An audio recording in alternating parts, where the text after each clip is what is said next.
This meeting is called to order. Adequate notice of this meeting has been provided to the public and the press on January 7th, 2020, and was posted on the bulletin board in the municipal building in accordance with the Open Public Meetings Act, NJSA 10:4-7. I'll take roll call. Vice President Auberger. Here. Councilmember Murphy. Here. Councilmember Van Tassel. Here. Councilmember Weller. Here. Council President Shortway. Present. Salute to the flag, please. All rise. I pledge allegiance to the flag of the United States of America and to the republic for which it stands, one nation, under God, indivisible, with liberty and justice for all.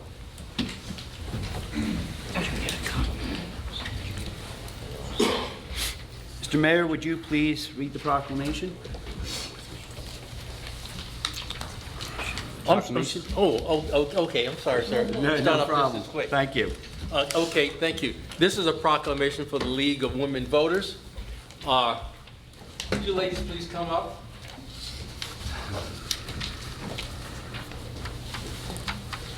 You know, I normally don't like to read all these whereas and what have you on this, but this proclamation here provides an awful lot of information about the League of Women Voters that some of it I didn't know, and maybe some of it that you don't know, so please bear with me as I read some of it.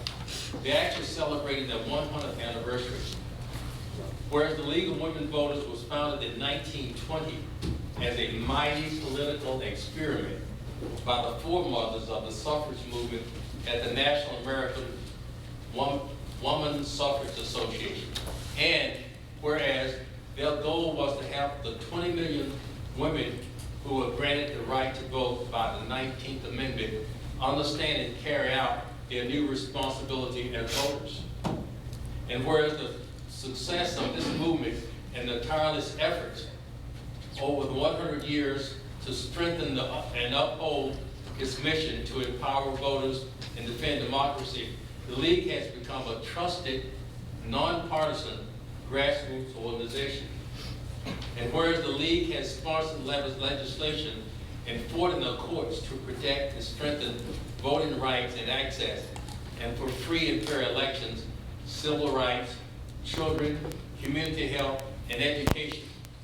And whereas the League has consistently been noted for its nonpartisan election information, including sponsorship of candidate forums and information on state and local ballot issues, as well as its commitment to register, educate, and mobilize voters. And whereas the League champions government systems that are open, that are transparent, that are inclusive and equitable, and whereas the League believes that active and engaged citizens, irrespective of gender, irrespective of ethnicity or political affiliation, are the hallmark of democracy. Now therefore be it proclaimed February 14th as League of Women Voters Day. We honor and congratulate the League of Women Voters on its 100th anniversary and commend the League for its significant contributions to empowering voters and making democracy work. I am honored to be the mayor to sign this proclamation because this is really just not for me a ceremonial thing. It's a real good thing. The League of Women Voters are really respected and honored throughout this nation. And you have a long history to uphold. And I think that you are doing it, and thank God for the League of Women Voters. Congratulations. Thank you so much, Mr. Mayor.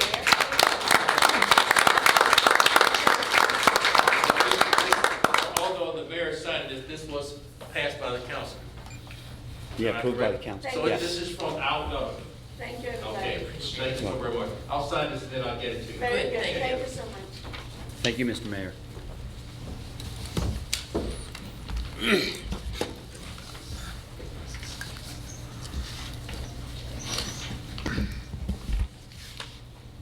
Okay, next we'll move to public comments for current agenda items only, limited to 3 minutes per person, please. Please note that public comments are limited to these 3 minutes so we can move along with our business. And when you come up to the podium, please say your name slowly and spell your last name if it's a difficult one so we get it correct for the record, please. May I have a motion? Motion. Second? Second. All in favor? Aye. Who would like to come up and address the council first? Yes, sir. My name is Sean Mazur. I'm here this evening to respond to the false public statements made about me on January 12th by Council President Harry Shortway with the assistance of Councilwoman Kelly Wheeler. Councilwoman Wheeler and I had been friends before her election to this council. She was also a neighbor to my property on Sleepy Hollow Road. We even share a common well set up under the Margaret Lane Homeowners Association. I have been friends with Miss Wheeler's brother, Chris Freeling, since the 5th grade. Shortly after the time I purchased my property, Miss Wheeler and I became friends on Facebook. We exchanged many private Facebook messages. During these private messages, we shared jokes and discussed her election. We discussed Vernon history, its future. In fact, Miss Wheeler made several negative and derogatory comments about our new mayor and Councilwoman Murphy. I will not share her negative and derogatory comments publicly, as they had been private conversations. Sadly, on the evening of January 27th, Councilpersons Shortway and Wheeler took some of these private messages Wheeler and I had exchanged out of their context, spun them around and added things to them that had not been even said in them. Shortway then presented a very misconstrued tale at the council meeting. Together, their actions caused me to sustain immediate damages to my reputation and professional standing. These delightful statements made to the public by Shortway and Wheeler are actionable in the way of false light, libel, slander, defamation of character, and invasion of my privacy. In addition, these deviant actions are a violation of my First Amendment rights. I am astonished that this council would be so negligent to allow such offensiveness and malicious falsehoods to be made public. Mr. Shortway, you do not scare me with your tyrannical rants, falsehoods, and attempts to have my resignation from a volunteer commission. With your history in this town regarding a racketeering and corruption lawsuit, you would think you would know better. Therefore, I am calling for a public apology by Mr. Shortway and Mrs. Wheeler. In the light of their actions, I am also calling for both of their resignations from this council, as they are clearly not upholding their oaths to the Constitution of the United States and the Constitution of the State of New Jersey. I will now refrain from any further comments on this matter pending its litigation. Thank you. Anyone else?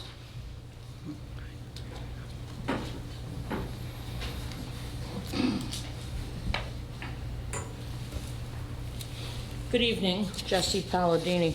I do want to address Mr. Mazur's comments, but after I address what I came here for, I see that there are some appointments on the agenda tonight for the MUA, and are these the mayor's appointments?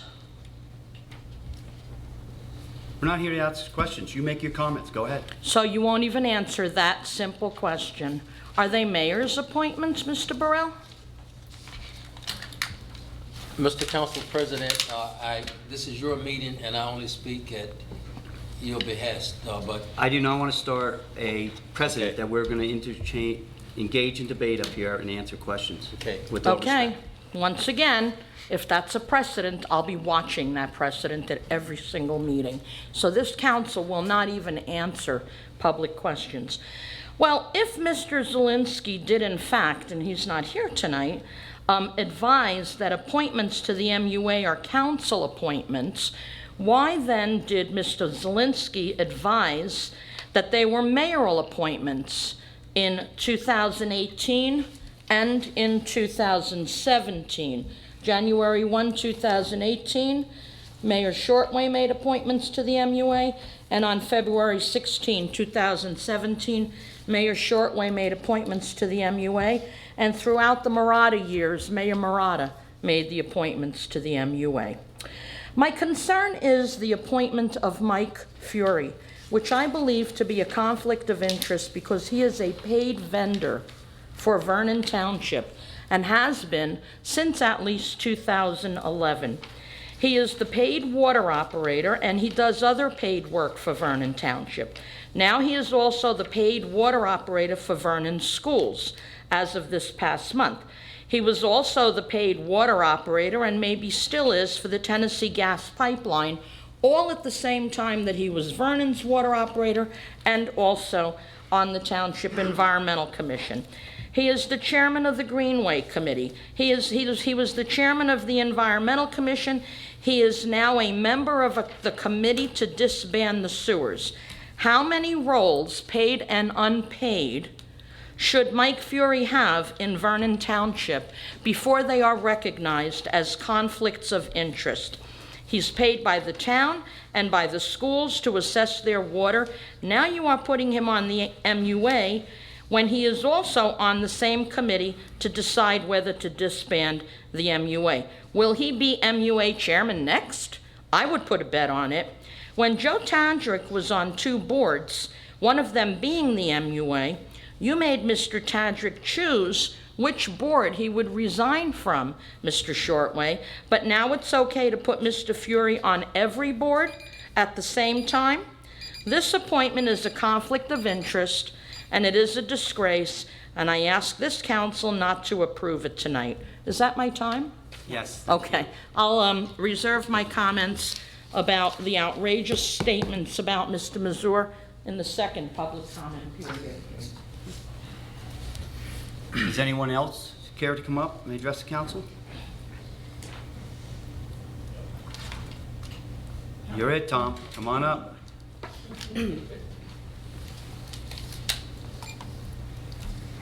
I'll be quick. McClackery, MCCLACHRIE, first name Tom. I used to come down here a couple of times over the years, and this is about, I'm going to skip resolution 76, 77, which seem to be the same thing, 78, which you supposedly did last time around, at the last meeting, but this concerns 2080, which is the money for this, comes out of the former open space tax. I mean, over the last 20 years, I think we paid, on average, it's about $12,000 to $14,000 a year. It's got to be about $12,000 a year for these open space consulting. And my question is, so you're looking at, we spent $100,000 at least out of that tax to preserve open space. I'll get to the question yet. So the question is, how much open space have we preserved in that 20 years since that tax was passed? And that tax is used to pay these people. I'm just a little question. Why are we paying like $100,000 for giggles?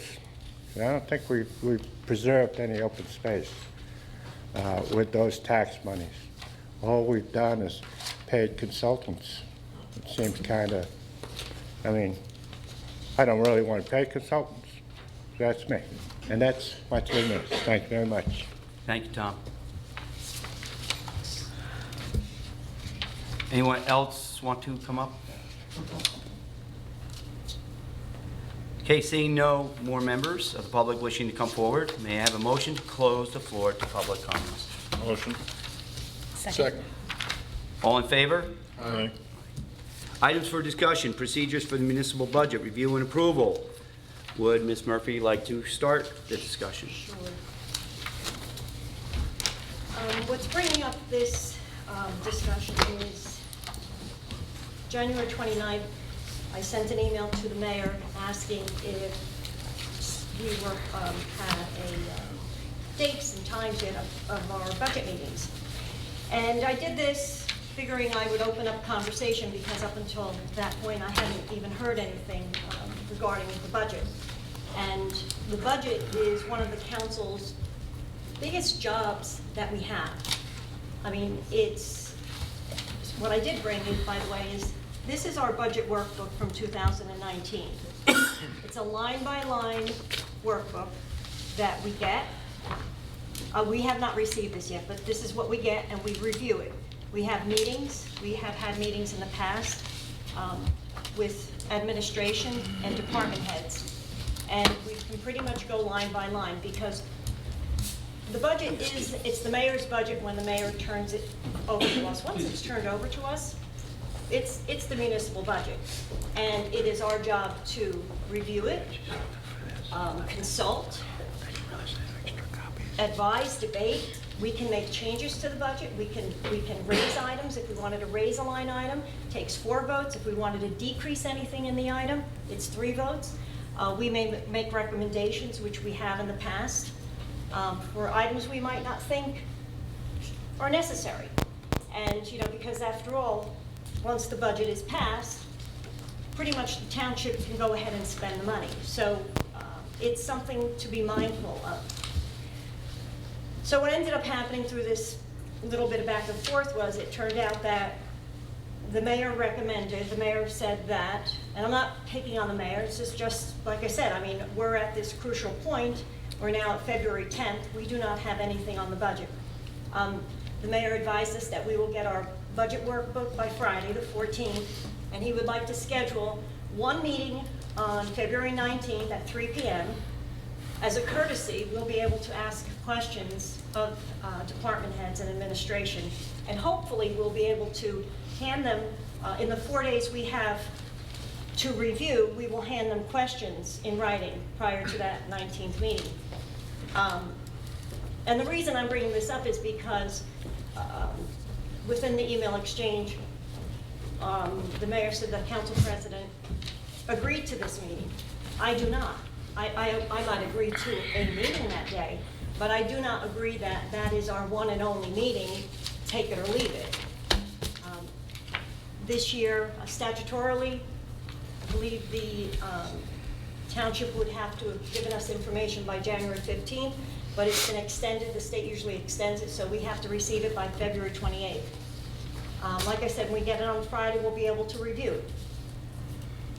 And I just wanted to bring to the mayor, remind the council president, and maybe some of the council members that are not familiar with it, but in November, there are meetings that are held between administration and the department heads. That's statutorily, those meetings are held in public, and that's when the department heads go before administration and say, they make their request. It's open to the public, but it's not a meeting that the council can attend, but it's not a meeting that anybody has any input, because it's not a public meeting, it's just their whole discussion that needs to be held in public. So it's more of an informational process. In 2016, and actually when Mr. Shortwave became mayor, I brought that statute to his attention. So those meetings actually did not occur till January of 2016, because prior administration to that just never did it. So anyway, here, I have an email. You know, this one shows.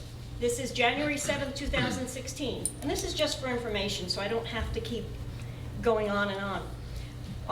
Our municipal clerk sent us, the council that time, please see the attached notice received from administration regarding the public budget hearings with the departments.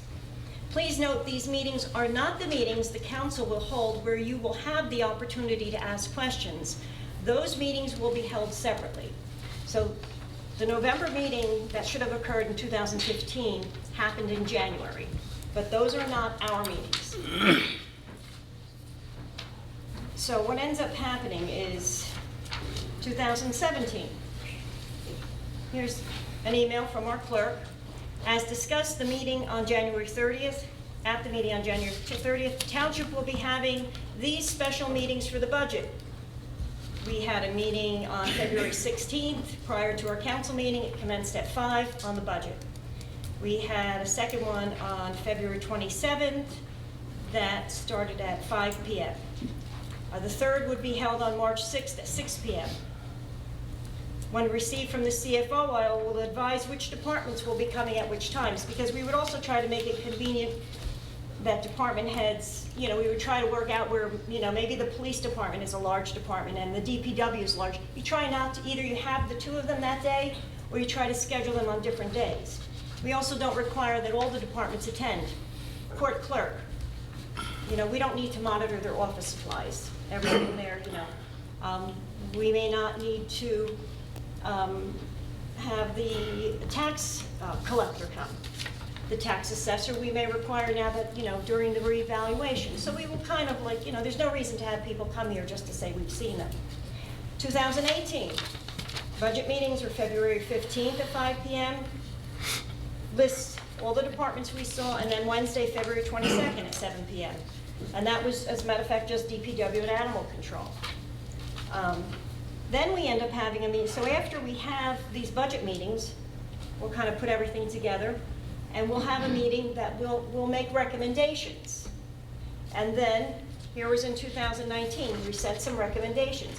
And often what will happen is administration will come back to say, well, yes, we took a look at this, we adjusted it. We took a look at that, and we adjusted it. So my whole point was bringing this up and trying to make a point that this is something that's done year after year. The idea that we would have one meeting 4 days after we receive our workbook, and that is the one and only meeting, and then we're being, and I'm going to say, told when we're going to introduce it, to me is ludicrous. And I'm asking this council, I'm letting you know, this is your job. This is your job to review. I can't review this in 4 days, and this is my 7th one. Okay? So if any of you can review this in 4 days and have your questions in writing, go for it. But it's impossible. And then to also think that our budget was delayed last year, I have an email that came from the state to our CFO that was dated May 13th of 2019. The state, because that was the day we were ready to adopt the budget, the state clearly said, you can hold your public hearing today, but you may not adopt your budget because we are still reviewing it. So the delay in our budget last year had to do with the Mountain Creek bankruptcy. It didn't have to do with anything anybody else was doing. It all stemmed on that because of everything that was going on with that. They went through our budget. And they at times will decide when they go through it. I think every 2 years the state will review our budget. Other years they'll let you do a self-examination. But to rush a process, in my estimation, cannot be done. And if that happens, it's your budget. I hope you're here. Anybody have any comments? I have to agree. I mean, the two biggest budgets that we have are PD and the road department, and the years that I've been on now, we go back and forth with a fine-tooth comb trying to get them what they need, but at some point, there's got to be give and take because other things come up as a priority, and sometimes it's like, can you get by without that? You have to have their input. So we need to meet with these people and see where we're going to go with it. So yeah, we need to have the meetings, and they have to be open to the public. Well, yeah, they are. It's just that these are the budget meetings, and we have shared statutes back and forth. And there is, I found it. I won't read it to you, but there is a statute that states, that here, presenting the budget to the council. It's statute 40:69A-46. It states, except in those municipalities which operate on the state fiscal year pursuant to section, it gives a bunch of numbers, on or before the 15th day of the fiscal year, the mayor shall submit to the council his recommended budget together with such explanatory comment or statement as he may deem desirable. The budget shall be in such a form as is required by law for municipal budgets, and shall, in addition, have appended thereto a detailed analysis of the various items of expenditure and revenue. Council may reduce any item or items in the mayor's budget by a vote of a majority of the council, but an increase in any item and any items therein shall become effective only upon an affirmative vote of 2/3 of the members of the council. So, like I said, we will be getting it on Friday. I've received this as early as the end of November, or the end of December in other years. But they all pretty much look the same. And if anybody here can do this in 4 days, count me out, because I can't. Any other? No, I agree. I think we definitely need more time. Well, we need to I think we schedule- should just keep it the way we've had it in the past years. I mean, we can schedule them prior to council meetings, like I said, we've tried to have them, so, just to be courteous to the employees, and let's just say, whether it's DPW, they were in at 6 o'clock, you try not to have them come back at 7 at night, just as a courtesy. But we have to have multiple meetings, and the documents are here, we've done it before, so. And if we move along, maybe we could be looking at an introduction date of March 9th, but, which is what the mayor would like to do. But we still have to have the meetings. That's it. Kelly, anything? I agree. I'd like to have some extra time to review it as well. Agreed. Okay. Yep. Mayor and I will have a discussion. Is that okay with you, Mr. Mayor? That's fine. We'll have a discussion. Yeah, that's fine. Okay. All right, moving on to the consent agenda.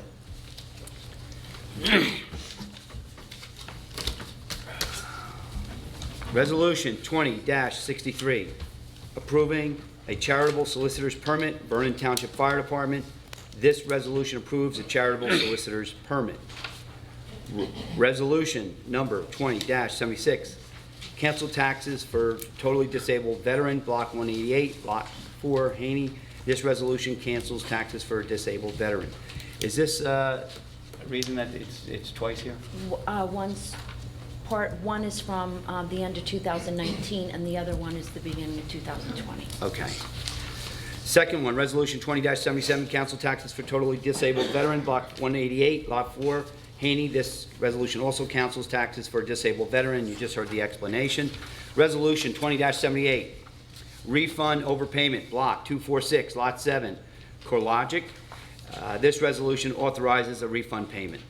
Resolution 20-79, authorizing contracts with approved state contract vendors under 19-TELE 00656. This resolution authorizes contracts with approved vendors. Resolution 20-80, resolution authorizing agreement with Conservation Advising Services, LLC, for open space consulting.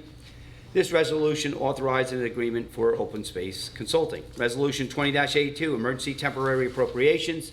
This resolution authorizes emergency temporary appropriations. And finally, Resolution 20-83, resolution authorizing the hiring of a hearing officer for disciplinary matters.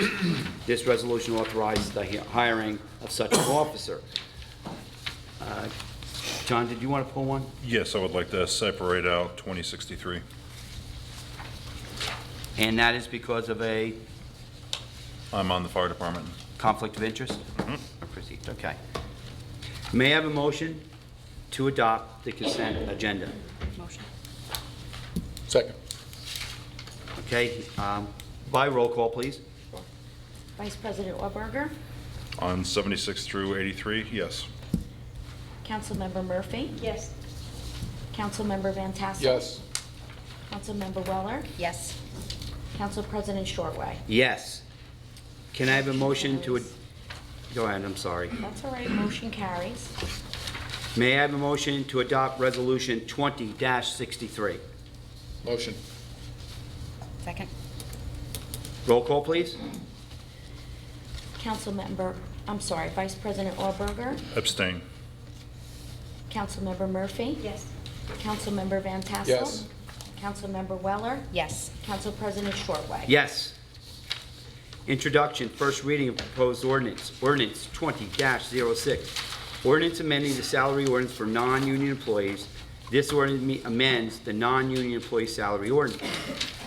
May I have a motion to introduce ordinance 20-06 with a public hearing to be held on February 24th, 2020? Do you want me to make comments now?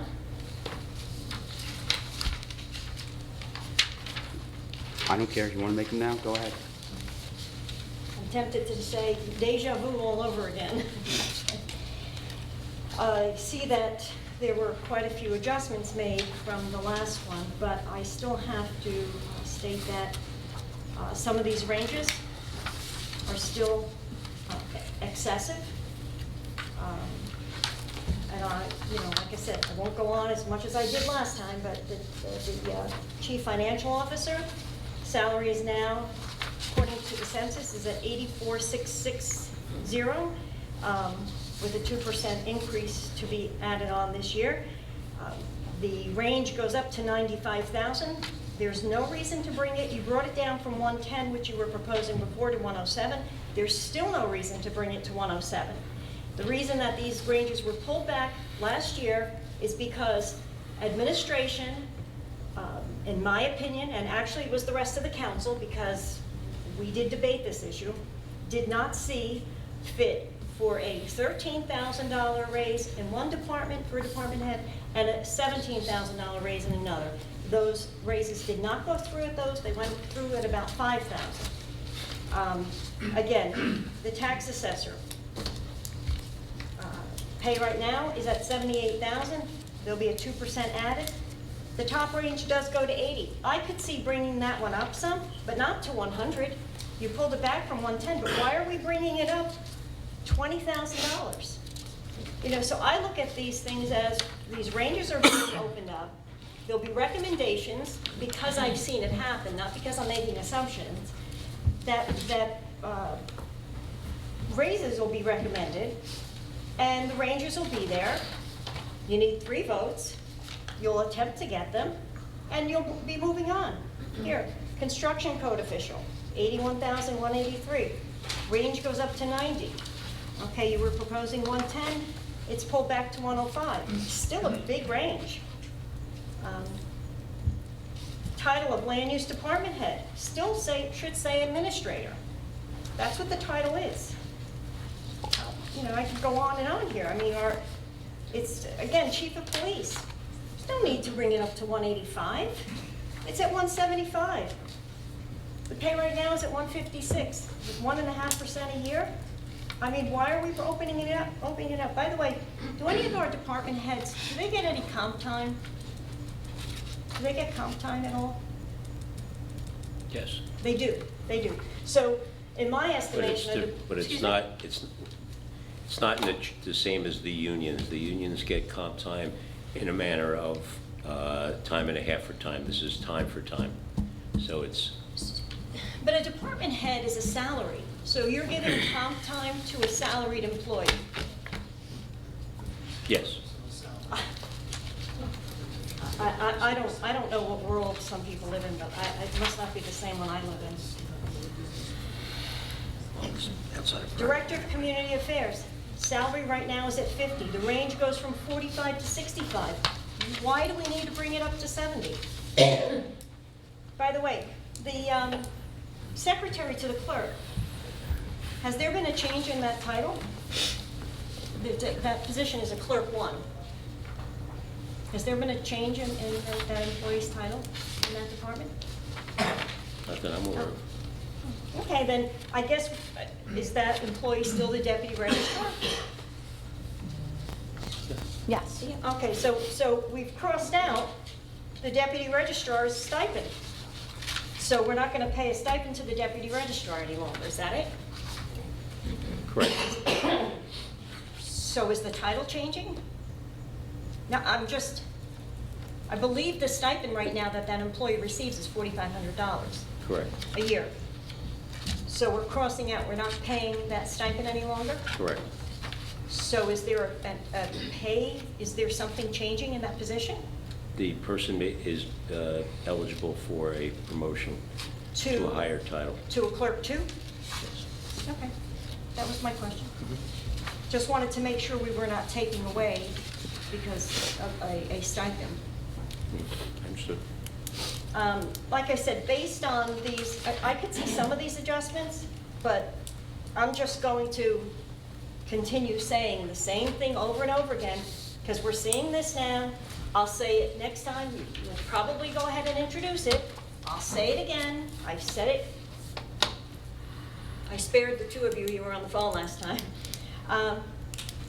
But the next time we'll be talking about this is when we see the budget and we see what kind of increases are put in there. And then the resolution will come through after the budget's passed for the increases to go through. I mean, we're in a reval year. We don't know what the taxes, we can look at the estimated. We don't know what the numbers are going to come in at. But now to find out on top of it that what I consider salary employees get comp time, You know, when does it stop? I mean, not everybody has to make $70,000 and $100,000 a year, you know, on taxpayers. Anyway. Any other comments? May I have a motion to introduce ordinance 20-06 with a public hearing to be held on February 24th, 2020? Motion.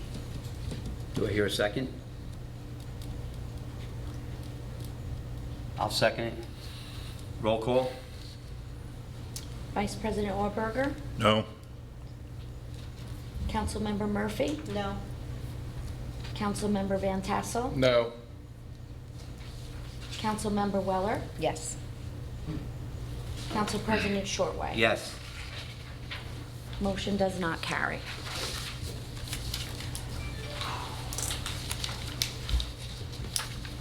Public comments, limited to 3 minutes on any topic. Please note, public comments are limited to 3 minutes. Please state your name for the record, and if you have a rather long name, maybe spell it too to help the clerk when we put this into our minutes. May I have a motion to open the floor to the public? Motion. Second. All in favor? All in favor? Aye. Aye. Okay. Peg DeStassi.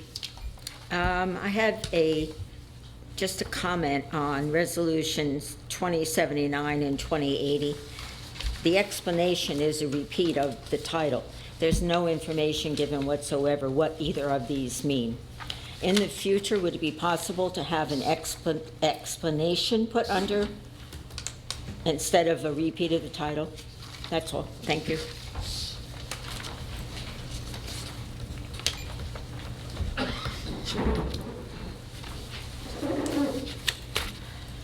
My name is Sean Clarkin. I live up in Barry Lakes. I just want to say thank you very much for saving us money, for not doing that. I appreciate it.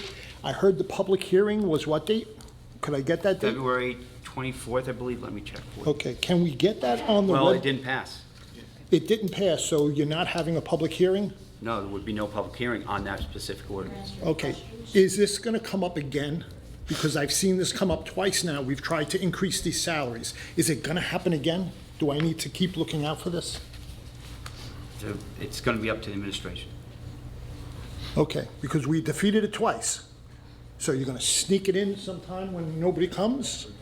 You know what I'm saying? So it'll be on the record, right? It's on the record. Okay, and there's no public meeting. All right, thank you very much. Thanks again for saving us money. Ms. Palladini? I asked one question before, the answer to which was yes or no. You refused to answer, and now you just answered two people's questions repeatedly.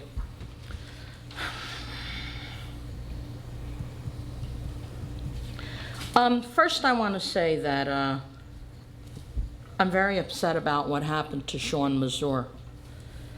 Obviously, after I heard what Council President Shortway said about him several meetings ago, I went to Sean and I asked him what's going on. Out of respect for what Mayor Burrell said on the first of the year, I wanted to know if Sean had said those things that you said he did. He did not. What shocked me, though, was that I read all of the comments that went back and forth between Kelly Weller and Sean Mazur, and there were many comments in that private conversation, and you, Ms. Weller, said some very defamatory things about our mayor, Howard Burrell. I have it. It's right on my phone. I'll go get it if you want. And you also called Gene Murphy some really nasty names. I have all the same information you have, Ms. Pellegrini. I'm sorry? I have all the same messages that you Well, have. why would I need yours if I already have yours? Bottom line is, no, you could shake your head all you want, Mr. Van Tassel, but it's repugnant. It's repugnant. It was a private conversation between two people, and Ms. Weller said some terrible things about Mr. Burrell, and Dr. Burrell, I'm sorry, and about Gene Murphy. That's all I want to say. I just also want to say that at two separate meetings, Tom McClackery came forward and spoke about an African-American slave cemetery on Barrett Road. Now, we all know that there is an African-American slave cemetery somewhere on Barrett Road, but the preeminent historians in our area, Jenny Sweetman and Wayne McCabe, do not know where it is, do not know if it's on Elmer Platz's property where the man is developing a tree farm, and Ron DuPont does not know where exactly it is either. But I have emailed Tom twice now since January, telling him that if he knows where it is, because he came up and spoke about it, please, by all means, meet with me on Barrett Road and show me exactly where it is, because we would certainly want to honor it or do something. But I have not heard from Mr. McClackery. So I hope that either puts that matter to bed and not, make these accusations about a man starting a business, or show us where it is so we know what to do about it. Thank you. Thank you. Anyone else? Mr. Dunlop? Mr. Stephen Dunlop, I can hear tonight. You guys listened. I don't know who listened, but somebody listened, and it's appreciated. As far as the salaries, I was kind of surprised to hear about comp time for salaried employees as well. My typical work week as an executive was 70, 80 hours a week. Long after I got home, often I would be on the phone till 8, 9 o'clock at night. I heard some comment about it wouldn't be right to have a DPW manager that starts at 6 come back at 7. Happens in the real world. I think that town employees do begin to get an attitude that it's just town people money. We can always raise taxes. We can always get more money. I lived in Saudi Arabia for 5.5 years, and I got 2 months vacation a year. I worked 5 months on, 1 month off. My operations manager would take over the accounts while I was gone. I came back one time from break and saw that he had spent about $1,700 replacing a transmission in a car. And I got thinking about it and realized that we had just replaced that transmission 2 months prior. And when I questioned him, he said, well, they didn't do a good job, so I took it somewhere else. And I said, if it were your car and the transmission failed, what would you do? And he kind of hemmed and a little sheepishly said, I would take it back and complain. I said, the company deserves the same respect if it were your own money. And I think sometimes that the council and the administration lose track of that it really isn't your money, it's our money. We hire you and we put you up there to be good stewards of our money. I was very, very pleased with what I heard from Mrs. Murphy tonight. I'm glad that others listened. Quite often people don't listen, but we really do have to be much more cognizant and responsible with how we spend taxpayers' money. We really do. And I thank you very much again for the sound. I can even hear myself speaking tonight. It's great. So thank you very much.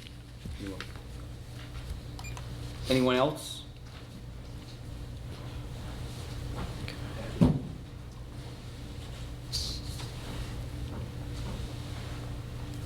Well, let's go for a trifecta. I'm here about slave cemeteries, Barrett Road, Route 94, and Maple Grange, and Price's Switch, and Canal Road. And I'm not up here just about the Barrett Road tree farm. I mean, I have been on your cases, to get some aerial photography, something like this, which is on that property that Jesse's talking about. I ran it through a couple of programs. I really can't find too much on it, although this is from 1973, so I'm gonna drop back to 1950 and take a look. And I'm not just gonna take somebody's answer that it's not there, therefore you're wrong. I want signs on all 3 of these graveyards. And it doesn't have to say it's on Joe's tree farm. Joe's tree farm. It can just say that it's in the area. And we know this historically. and Jesse can tell you this, historically, we know the cemetery's out there, and we know the other two are there too, and you can put the signs on state property. I'm quite sure they'd be willing to do that. And I really didn't come up to talk about all three of them tonight. I came up to talk about Peg. And Peg was the last slave in Sussex County, and she was in Vernon, and she's buried on Canal Road, on Price's Switch in Canal Road. And she died in 1863. She was like 73 years old. And it always helps to put some sort of a face on this. I'm asking you guys to spend $5,000, $6,000. I know that's a lot of money, but I think it's our history, and we all live history, and we ought to acknowledge it. That's about it. Thanks. Thank you. Anyone else? Seeing no more members of the public wishing to come forward, may I have a motion to close the meeting to the public? Motion. Second. All in favor? Aye. Aye. Council appointments, Resolution 20-81, appointment to Municipal Utilities Authority, McDermott, Erickson, Fury, Pittsger. This resolution authorizes appointments to the Municipal Utilities Authority. May I have a motion to adopt Resolution 20-81? Go ahead. I would like to separate out, and this is nothing personal, but Mr. Fury from the resolution.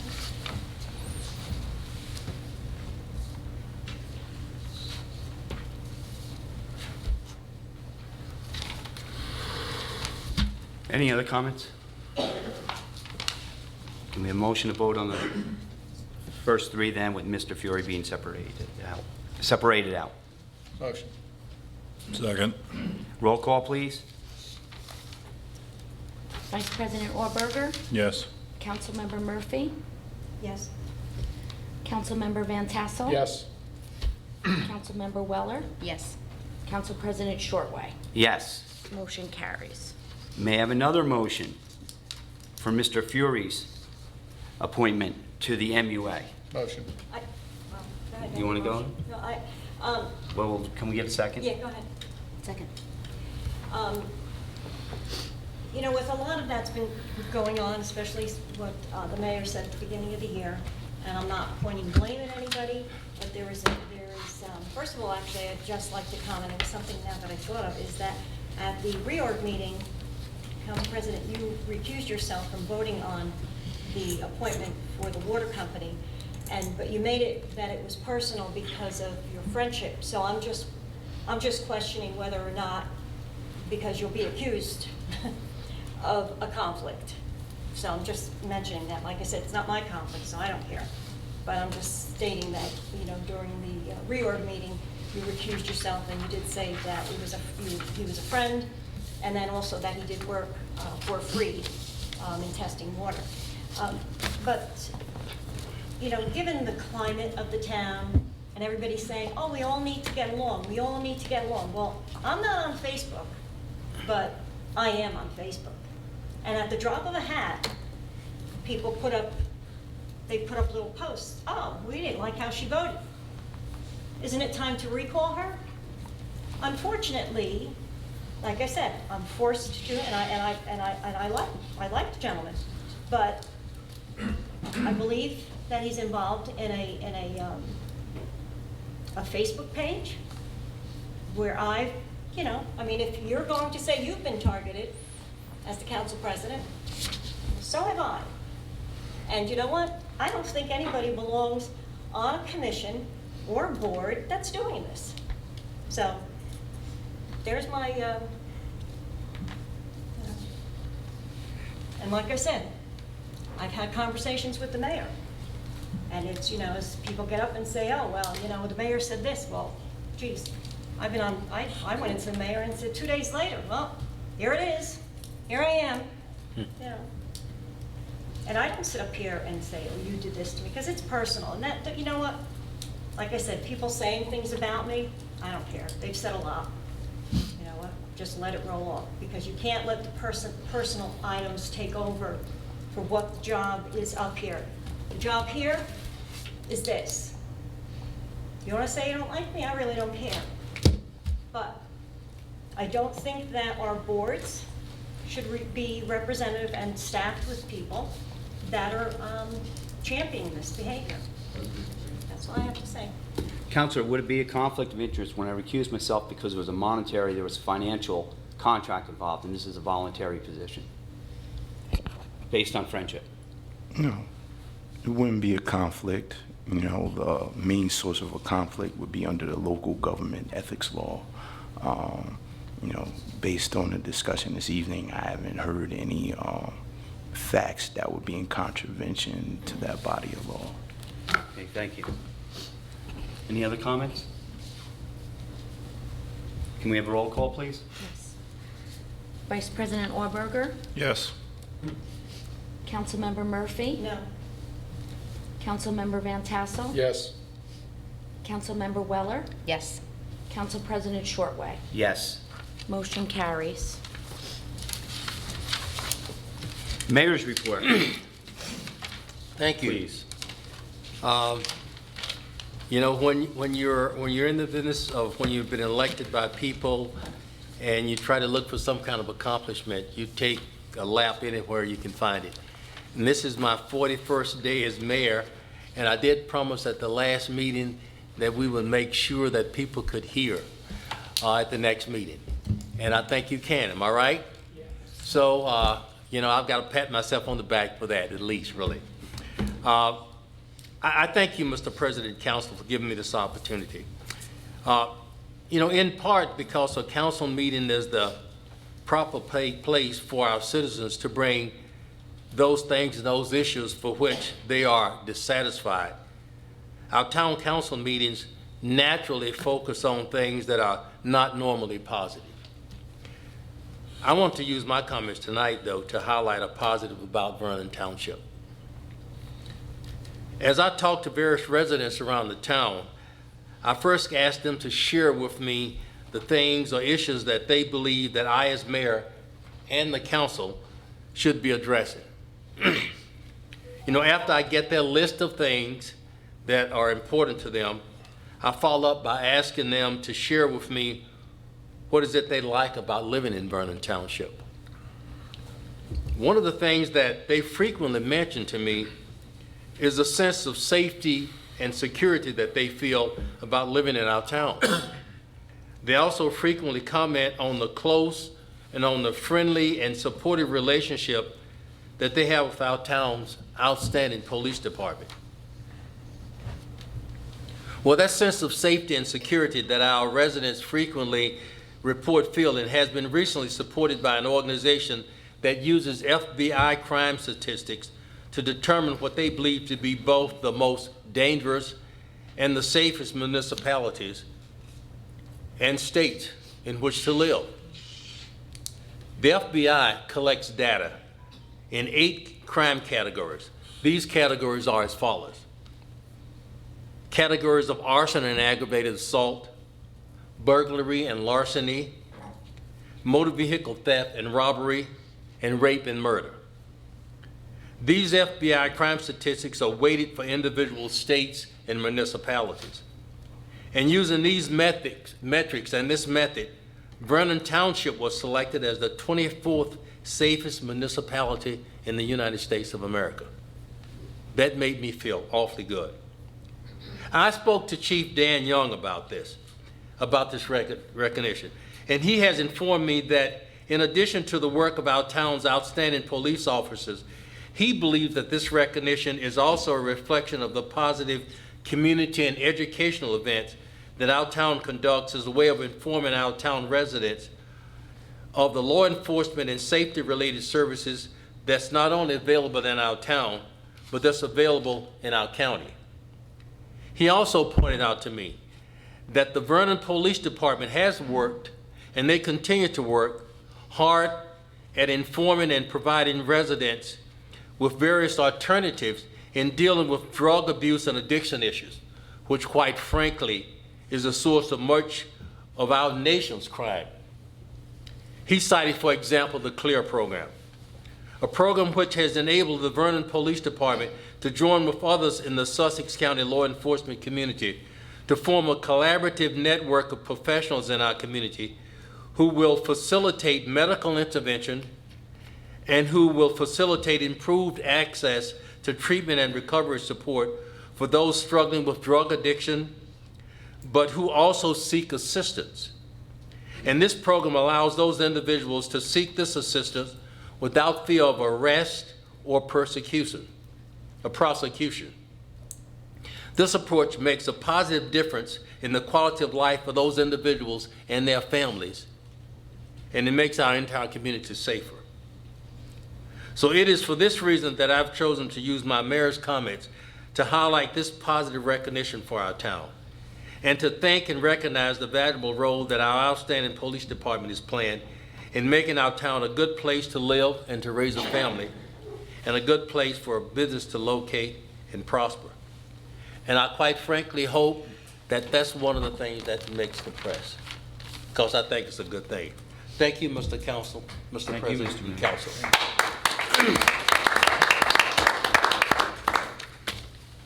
Council comments. Would you like to read? Sure. Just wanted to address something that Mr. Dunlap said. When I mentioned the DPW employee just trying to make things accommodating, it wasn't really, it was a little out of context, because what I was just saying is we'll just try to schedule them first. It wasn't that we're necessarily accommodating them, but why schedule them if there's a series of meetings? We'll put them first, just for that, because we can do that. And in speaking about the budget meetings, when budget meetings are held, every single council member needs to attend. So we need to be consulted about the dates and times, not told when to show up, because that's just how it's always been done. It's like, everybody needs to make sure everybody has schedules, whatever they may be. But like I said, we've always tried to work with administration, but basically the council's the one that sets the meetings, and we just try to work with administration. Like I said, that's how it's been done in the past. Mr. McClackery, I did actually reach out to Mr. McClackery, I think he left, but to discuss some of the information that I was just getting back, because I did reach out to someone that is very familiar with the cemeteries. So I did give him feedback, and I just, not to go against what anybody said, but I never got the impression from him that he was necessarily targeting any particular, I think he was just giving that as a location of the particular cemetery on Barrett Road. The MUA appointments, it was actually in 2015 that the council did start to, and that was when Vic Morata was mayor, that the council did start to appoint the MUA members. And although in 2018 I did look that when Harry was mayor, he did read that in his comments. When the mayor reads the mayor comments, do you give us a copy of what you're reading ahead of time? You don't give us a copy. So when a mayor is reading the mayor's report, we have no idea what the mayor is going to read or discuss or anything else. But in Harry's entire tenure as mayor, there was always a council discussion over MUA appointments, because one year he came across that, Mr. Perry, in his, it wasn't that he knew Mr. Perry, but he happened to know what his background was, thought he would be a great appointment. We appointed. So there was always a dialogue, there was always a discussion, a back and forth over appointments, as it should be. So it wasn't, nobody was dictating anything else. The one year that Ms. Palladini alluded to was 2018, when Harry was mayor, he did read in his appointments, the mayoral appointments, he did read what his choices were for MUA. But we passed a resolution that day. I can tell you he did make some recommendations, but I know, for instance, Kristen Wheaton, she's an engineer. Dan Kadish recommended her because he had been on the planning board with her many years ago. So as much as the mayor may have read it at that time, we don't dictate what he reads. And, like I said, we passed a resolution, but there was a dialogue There has always been this misinterpretation, because I think at some point it states, probably in state law, that MUA appointments are the mayor's. But there was a case law, I believe, and I did speak to Mr. Zelinski about it again. So if you really look at the years, and I think at the bottom of the case law, it says, you know, the mayor is not the ex officio of this committee, nor does the mayor appoint the MUA members. But like I said, I did address it with him again. Like I said, Harry, when he was mayor, may have had some recommendations. I could tell you he had a recommendation for 2019. And actually, we made an appointment. Now, what I will say is, with these appointments, nothing personal, but we received, pretty much we received the names. Phone calls were made. There was no discussion that I'm aware of. I don't know if Harry called anybody else, but names were pretty much put out there without any discussion with the council. In the 3 years that I was council president, I always called all of the members, council members, and said, this is what's coming forward. This way everyone was aware rather than it be a surprise, because there should be a collaboration. You may know somebody, because that's what we tried to do, is we were trying to put, from day one, we were trying to put people on there that had a background. Paul Carney, actually he's a professional in water. So, and obviously that goes along with the sewer. So, once and for all, the MUA appointments are the council's. Like I said, we do deliberate at times. I mean, we did now because I did actually call Harry. But they're not mayoral appointments. And again, like I said, I did speak to Josh the other day just to reconfirm for about the 5th time. And I think that, is the mayor supposed to give a state of address in the beginning of the year? Not that you haven't told us everything, but I'm just wondering because. When I was mayor, I did. I don't know if it was actually I'm not sure. mid-January or mid-February. You'd have to check the minutes. Yeah, I'm just mentioning it, not to say you didn't do something, but just to say, just so it's something that is early on in your tenure. But it was quite difficult the first year, though. yes, that's what I'm saying. Is even like I said with the budget meetings when they weren't held, you were doing double time. Gosh, I think that might be it. Okay. No comments. No comment. I'd like to thank administration. At the last meeting, I had asked about, having the DPW called and responding for the emergency services and icy weather. And Saturday, we had a house fire, and by the time we got down, the guys were going up and hitting Breakneck and some of the other roads that we had put some water on to freeze, so it's appreciated, and it keeps everybody safe. I don't want to say I talked to an old timer, but I talked to an older individual that had some idea of the cemetery on Barrett being further up towards the Appalachian Trail.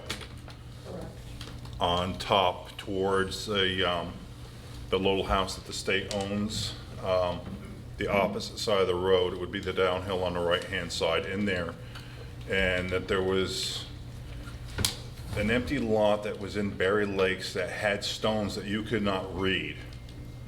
I could not remember what street it was on, and talking with somebody else, some of those stones have been removed. What would somebody want with stones like that? I cannot tell you, but there's the two that he was talking about are up there somewhere, but trying just to pinpoint where they are, so it gives us a little bit better point to start from.